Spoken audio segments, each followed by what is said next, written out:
नमस्कार, स्वागत है आप सभी का। यूपी ट्रिपल एससी से आने वाले भर्तियों की विज्ञापन को लेकर के बात करेंगे। कुछ भर्तियों को लेकर के समय-समय पर आरटीआई फाइल किया गया था, जिसका रिप्लाई जो भी आया था वो भी उसकी जानकारी आप सभी को दी गई थी और उस रिप्लाई के बारे में आप सभी को बताया गया था। इसी तरह से कुछ और भर्तियों को लेकर के अभ्यर्थी आरटीआई के माध्यम से जानकारी लेने का प्रयास कर रहे हैं और कुछ अभ्यर्थी अपने संबंधित विभाग या फिर आयोग में जाकर के भी कोशिश कर रहे हैं।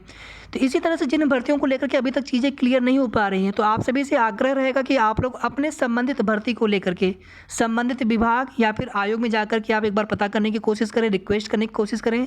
एक बार निवेदन करें कि सर हमारे भर्ती के विज्ञापन को लेकर के क्या स्थिति है, कितने पदों पर अधियाचन आया है कि नहीं आया है, या फिर कब तक भर्ती का विज्ञापन आ सकता है, या फिर भर्ती का विज्ञापन जल्द देने की कृपा करें।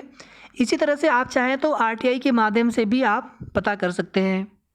जिन भर्तियों को लेकर के स्थिति अस्पष्ट हो रही है, सबसे पहले उन पर बात करेंगे, फिर बाकी की भर्तियों को भी लेकर के बात करेंगे। कुछ भर्तियों में देखिए विज्ञापन पेट 2021 से आने वाला था, नहीं आ पाया, फिर पेट 2022 से कुछ विज्ञापन आए और कुछ विज्ञापन पेट 2022 से बिल्कुल कन्फर्म था कि आ जाएगा, अधियाचन ऑलरेडी सब कुछ हो चुका था, उसके बावजूद नहीं आ सका। तो इसी तरह से जिन विज्ञापनों की उम्मीद है कि पीईटी 2023 से आएंगे, तो इसमें थोड़ा सा अगर प्रयास नहीं किया जाएगा तो विज्ञापन आ भी सकता है, नहीं भी आ सकता, दोनों ही चीज़ें रहेंगी।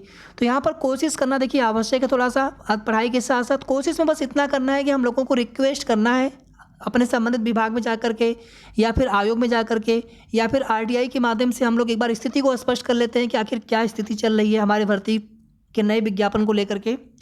एएनएम का, जेई का, एजीटीए का, एसओ का, ये सभी विज्ञापन पीईटी 2022 से ही आने की उम्मीद थी। एएनएम की संभावना थोड़ी कम थी, लेकिन बाकी ये 3 विज्ञापन पीईटी 2022 से ही आने वाला था, सभी को लग रहा था, लेकिन नहीं आ सका। पीईटी 2023 से भी ये विज्ञापन कब तक आएंगे कुछ पता नहीं है। लोकसभा इलेक्शन से पहले पहले 2 से 3 विज्ञापन देखने को मिल सकते हैं। अब ये 2 से 3 विज्ञापन कौन कौन हो सकते हैं, इसमें एक विज्ञापन लोअर पीसीएस का, एक विज्ञापन राजस्व लेखपाल का। हमारे हिसाब से ये 2 विज्ञापन 100% आ जाना चाहिए। लोअर पीसीएस का अधियाचन ऑलरेडी बहुत पहले आया हुआ है, इस पर परीक्षण चल रहा है आयोग में। राजस्व लेखपाल का भी अधियाचन आ चुका है आयोग में, अभी हम दिखाएंगे आपको न्यूज़पेपर के माध्यम से। हालांकि आरटीआई वाले रिप्लाई में तो नहीं दिया गया है, लेकिन आप देखेंगे उसके बाद भेजा गया था। इसी तरह से होम्योपैथी फार्मासिस्ट में भी 703 पदों पर भर्ती का विज्ञापन आना है आरटीआई की रिप्लाई में, या कह लीजिए कि जो विधानसभा में मुद्दा उठाया गया था, ठीक है, तो कुछ जानकारी, कुछ चीज़ें वहाँ से पता चली थी। तो ये विज्ञापन भी 100% आएगा। लोकसभा इलेक्शन से पहले पहले ये विज्ञापन आ जाए तो अच्छा है, उम्मीद है। इसी तरह से फार्मासिस्ट में अन्य भी विज्ञापन आने हैं, यूनानी का या फिर एलोपैथिक का। अब यहाँ पर देखिए आप सभी,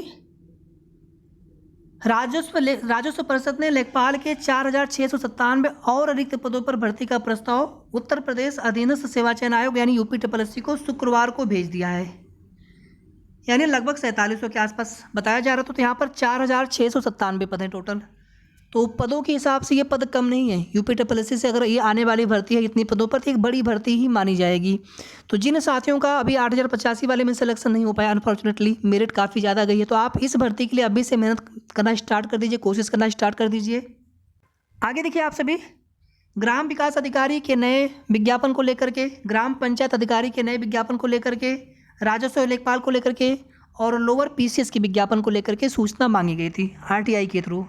अब इसका रिप्लाई आप सभी देखिए, यहाँ पर ग्राम पंचायत अधिकारी, ग्राम विकास अधिकारी और राजस्व लेखपाल में ये रिप्लाई दिया गया है कि अधियाचन आयोग के स्तर पर लंबित नहीं है। जबकि आप देखेंगे राजस्व लेखपाल में शुक्रवार को अधियाचन भेज दिया गया है आयोग में राजस्व परिषद की तरफ से। तो विज्ञापन 100% आने की उम्मीद है लोकसभा इलेक्शन से पहले पहले।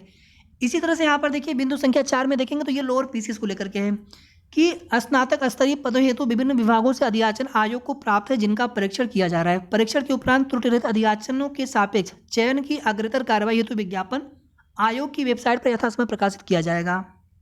अगर आपको लगता है कि पीईटी 2023 के आधार पर आप इन भर्तियों में मुख्य परीक्षाओं में शॉर्टलिस्ट हो सकते हैं, थोड़ी भी उम्मीद लगे, बाकी देखिए अब शॉर्टलिस्ट में ज़्यादा अभ्यर्थी लिए जा रहे हैं, इवन आप देखेंगे 50 से 60 गुना तक, हालांकि रूल है 15 गुना वाला।